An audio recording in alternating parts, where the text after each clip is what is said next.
నమస్కారం NS news కి స్వాగతం. నా పేరు ఉషా. ముందుగా ముఖ్యాంశాలు. రాజంపేటలోని బోయిన్పల్లి ప్రియా లేడీస్ హాస్టల్ వద్ద జరిగిన హత్యాయత్నం కేసులో 2 నిందితుల అరెస్ట్. మీడియా సమావేశంలో వివరాలు వెల్లడించిన ఏఎస్పీ మనోజ్ రామ్నాథ్ హెగ్డే.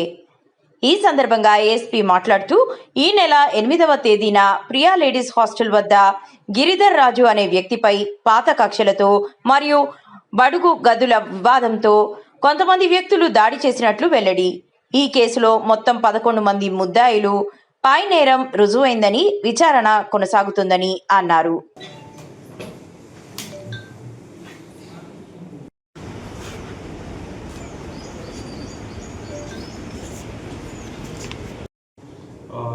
ఈ నెల 8వ తేదీ సాయంత్రం 4:30 ప్రాంతంలో ఇక్కడ ఈ అన్నమాచార్య కాలేజ్ ముందర బోయినపల్లి విలేజ్లో ఒక పీజీ దగ్గర ఒక హత్యాయత్నం కేసు జరిగింది. దానిలో టోటల్గా మొత్తం 11 మంది ముద్దాయిల్ని ఐడెంటిఫై చేయడం జరిగింది.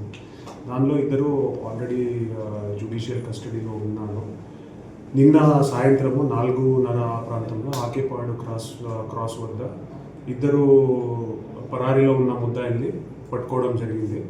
ఇతను ఒకటి పేరు వచ్చేసి ఆలమూరి వెంకట కార్తిక్ రెడ్డి అనేసి, ఇతనిది చాగలమర్రి మండలం, నంద్యాల జిల్లా. ఇతను A5 ముద్దాయి. ఇంకొకడు గుడ్డం ఎరిస్వామి రెడ్డి అనేసి, ఇతను గుత్తి మండలము, అనంతపురం జిల్లా. సో వీళ్ళిద్దరు కూడా యాక్టివ్గా పార్టిసిపేట్ చేశారు ఈ హత్యాయత్నంలో. వాళ్ళ మీద వీడియోస్ కూడా ఉన్నాయి, CCTV ఫుటేజెస్ కూడా ఉన్నాయి. సో వాళ్ళిద్దరిని పట్టుకోవడం జరిగింది. అలాగే వీళ్ళని జ్యుడిషియల్ కస్టడీలో పంపిస్తాము, ఇప్పుడు రిమాండ్కి పంపిస్తాము. సో ఇంకా ఎవరైతే ఉన్నారో వాళ్ళని కూడా త్వరగా ఐడెంటిఫై చేయడం అయితే జరిగింది. అండ్ వాళ్ళని త్వరగా పట్టుకోవచ్చి వాళ్ళని కూడా రిమాండ్కి పంపిస్తాము. అలాగే దీనిలో భాగంగా మా టీము మన్నూరు సిఐ గారు ఎస్ లింగప్ప గారు, అలాగే SI వెంకటేశ్వర్లు గారు, అలాగే మన మన్నూరు పోలీస్ టీం అంతా చాలా బాగా పనిచేశారు అండ్ వీళ్ళని పట్టుకోవచ్చారు. సో ఉన్న పీజీల మీద కానీ అక్కడ ఉన్న స్టూడెంట్స్ మీద కానీ చాలా కంప్లైంట్స్ వస్తున్నాయి మనకు. అక్కడ ఎటువంటి పర్మిషన్ లేదు, లేదంటే ఫుడ్ సేఫ్టీ గురించి కానీ, ఎలక్ట్రిసిటీ గురించి కానీ, అట్లాంటి లేదంటే కమర్షియల్ ఎస్టాబ్లిష్మెంట్ నడిపిస్తున్నారు, అట్లాంటివి కంప్లైంట్స్ చాలా వస్తున్నాయి.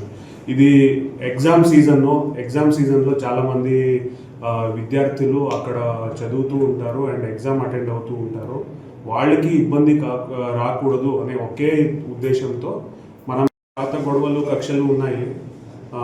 ఈ పీజీ రూమ్స్ గురించి కానీ, లేదంటే మెస్ నడిపించడం కానీ, దాని గురించి కొద్దిగా గొడవలు ఉన్నాయి.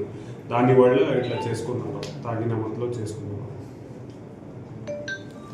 వీళ్ళు పీజీ ఓనర్స్ ఏదో చేశారు అనేసి విద్యార్థులకి ఇబ్బంది కాకూడదు అనే ఒకే ఉద్దేశంతో వాళ్ళని ఇంకా ఏం చేయలేదు. మీ ద్వారా ఇప్పుడు చెప్పుకుంటున్నాను, వాళ్ళు ఎవరైతే ఈ పర్మిషన్ కాకుండా ఆర్ ఇల్లీగల్గా నడిపిస్తున్నారో మీ ద్వారా వార్న్ చేస్తున్నానో వాళ్ళందరూ చట్ట ప్రకారంగానే ఉండాలి. అండ్ ఇటువంటి ఏదైతే యాక్టివిటీస్ని ఎవరు కూడా ప్రోత్సాహం చేయకూడదు.